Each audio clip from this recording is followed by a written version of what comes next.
Vamos falar de socialismo, capítulo 2, módulo 1, tá? Aliás, Europa Oriental e o passado socialista, né?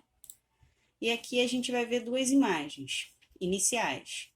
Aqui, a de cima, é a imagem da construção do Muro de Berlim logo após a Segunda Guerra Mundial. E aqui, o finalzinho lá, quando acaba a Guerra Fria, e aí tem a queda do Muro de Berlim. A Guerra Fria ela durou aproximadamente 40 anos. Ela acaba em 1989 com a queda do muro, né? E a Guerra Fria era um conflito ideológico, político e econômico. Só que a gente vai ver que essa competição ela não vai se dar apenas dentro desses cenários aqui, ideológico, político e econômico. Você vai ver que em Olimpíadas a competitividade entre essas duas nações era muito grande. A gente vai ver a corrida espacial, né? A tentativa de chegar primeiro ao espaço, primeiro à Lua. Quem chega primeiro ao espaço são os soviéticos, com Yuri Gagarin. E quem chega primeiro à Lua são os Estados Unidos, com Louis Armstrong, né? Então a gente vai ver que em todos os cenários possíveis há uma competitividade entre essas duas nações.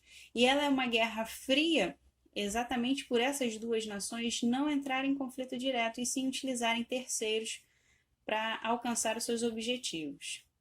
O declínio ele começa em 1980, o declínio socialista, por várias questões que a gente vai ver ao longo desse capítulo, mas a gente vai ver também, né, aquele aluno lá que assistiu lá o videozinho que eu falei lá do Chernobyl, lá aquele documentário, não, aquela série lá da HBO, né, vai ver que tem a questão do prestígio, né, a questão da imagem a zelar, e essa imagem a zelar ela começa a ruir em 1980. Uma das coisas que acarreta essa imagem a ficar débil é a questão também da própria usina nuclear. Isso mostra uma imagem para o mundo de falência, de incapacidade dos soviéticos. Mas enfim, mais para frente a gente fala mais sobre isso. Os países do leste europeu buscam por várias vias, né, se tornarem capitalistas após o fim da Guerra Fria. O desenvolvimento socioeconômico alcançado dos países da Europa Ocidental e o mundo, né, a gente vai ver que eles querem se desenvolver assim como os países da Europa Ocidental. Eles precisam disso agora que não existe mais o socialismo, que eles não vivem mais esse cenário socialista. A gente vai ver que a Europa Oriental é uma economia pouco expressiva, ela tem um cenário agrário muito forte e um reduzido desenvolvimento industrial. Lembrando que durante o período da União Soviética, essas indústrias ficavam espalhadas pelo território soviético em várias repúblicas diferentes. Então, quando eu desmembro a União Soviética, cada país vai ter uma parte dessa indústria, não vai ter essa indústria na sua totalidade, o que vai atrasar o seu desenvolvimento industrial. Isso é comparado com a Europa Ocidental, eles estão muito atrasados. A Europa Ocidental está muito adiantada em relação a eles. Ela tem uma diversidade econômica, uma diversidade industrial muito grande, porque durante vários anos ela foi capitalista e trabalhava lá no seu liberalismo econômico, naquilo que a gente viu na aula passada, né? No capítulo passado. É possível ver essa desigualdade através da renda per capita das suas populações. Então a gente vai ver aqui uma tabelinha onde a gente vai ver aqui países capitalistas como Noruega, Suíça, Alemanha, que têm um PIB elevadíssimo, né? Em contrapartida, a gente tem aqui Bulgária, Albânia, Ucrânia, que foram países soviéticos e que têm um PIB bem aquém dos países capitalistas há mais tempo. A gente vai ver que isso se dá por causa de que motivo? As raízes econômicas, né? As raízes históricas, perdão, né? Que envolve o passado socialista desse leste europeu.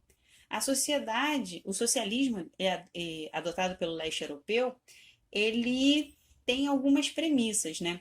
O fim da propriedade privada, ou seja, se antes você tinha lá uma empresa, uma indústria, essa indústria e essa empresa vão ser tomadas pelo Estado, Se você tinha lá suas terras, suas fazendas, isso também vai ser tomado pelo Estado.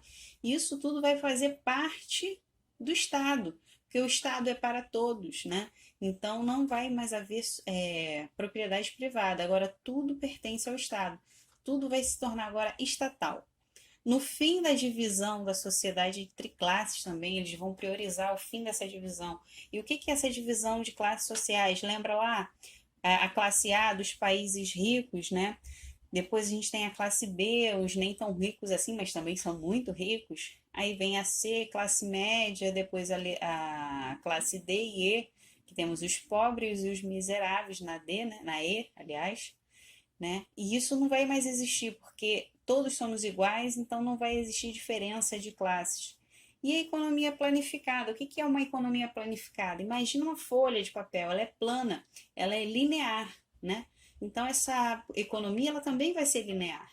A gente vai ter indústria, serviços, comércio, cenário agrário, tudo vai passar pelo controle do Estado. O Estado vai controlar tudo isso. Tudo vai ser produzido conforme a necessidade e o mando do Estado. Muitos dos regimes socialistas espalhados pelo mundo, eles foram ditatoriais, tá? De partido único, ou seja, as pessoas não tinham a possibilidade de escolher um outro partido com outro viés ideológico, com outras ideias, e elas tinham que se manter presas dentro desse mesmo sistema. Lembrando que o socialismo ele é dividido em dois tipos. O socialismo ideal, aquele idealizado, imaginado, utópico lá que Karl Marx pensou, e o real, que é aquele que foi posto em prática de fato.